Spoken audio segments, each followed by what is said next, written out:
I am trying something novel and new, which is I'm actually recording a screencast using a web-based tool. So we'll keep this short and see how it does. So for all the Twitter friends out there, I'm doing just a quick tutorial, something new to try it out, and see how this flies. I've got a photo here, and what I want to do is show you a simple way to do a really nice tritone effect. And it uses a very underutilized command, and that is the gradient map. So come on over to the adjustments panel or click the new adjustments layer icon and you'll find it there, and it's a gradient map. Now what the gradient map does is it maps a gradient based upon the tonal range of the image.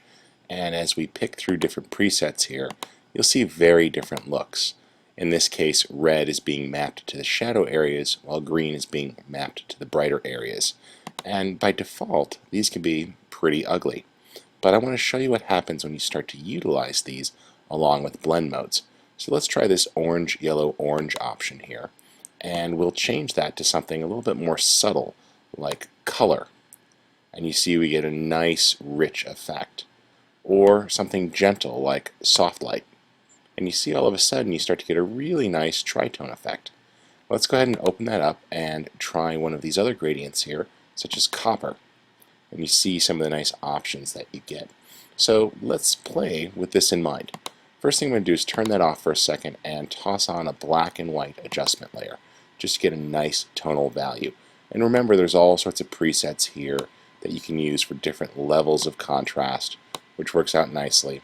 And you can always go ahead and click right here and grab and start to pull within an area if you want to make a tweak to that area. See there, I brought out the yellows. Let's click on these nets here, and that's being controlled by blues. And I could just sort of tweak the black and white till I'm happy with the overall exposure. We'll go back to that gradient map, turn it on, and look at some of the things we can do now. Let's go ahead and load some new gradients. I'll click the pop-up menu, and I can go to all sorts of ones. We've got built-in ones like metals, or I also have some third-party ones here loaded. Let's choose that, and we'll just get a nice gradient, and we'll go for something there like the nice red. I'll click OK, and now we'll just cycle through blend modes. So grab our move tool and use that shortcut of Shift plus, and you see we can get some really nice effects. So as we step through, getting a very different type of blend, lots of options to choose from, and I like dark in there, that's kind of nice, or continue to step on through. If you want to go something a little less dramatic, don't use these striped ones here. Let's just go ahead and we'll load a different set. Forgive me while I sneeze.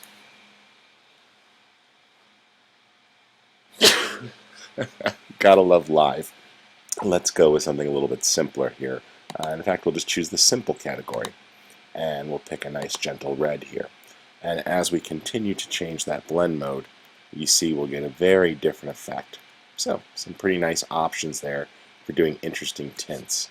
I'm going to go just a little bit more dramatic here, and we'll go down to color harmony, and we'll try some of these here. Let's go with this yellow to red, and just step through our modes. I kind of like that. You see different options as you go through. What I also find really helpful is to use some of these simple ones, and we can actually make our own nice tritone, sepia tone type effects. So you can load up anything you want. I'll just go back here and reset these to the normal gradients, and I'm going to go into copper, and let's just set that to something a little bit gentler like overlay mode, and that's working pretty well.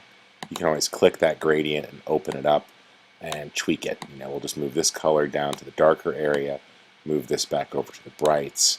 That's looking pretty good there. Get rid of that stop. And what we've done here is we've mapped the shadows to a nice dark brown and the highlights to a brighter sort of warmish beige. And then we can assign a color here in the middle and play with that. Let's make that a little bit redder.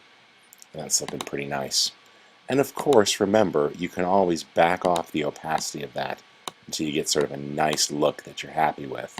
And it's just a richer way of doing those sepia tone type effects or any other colors.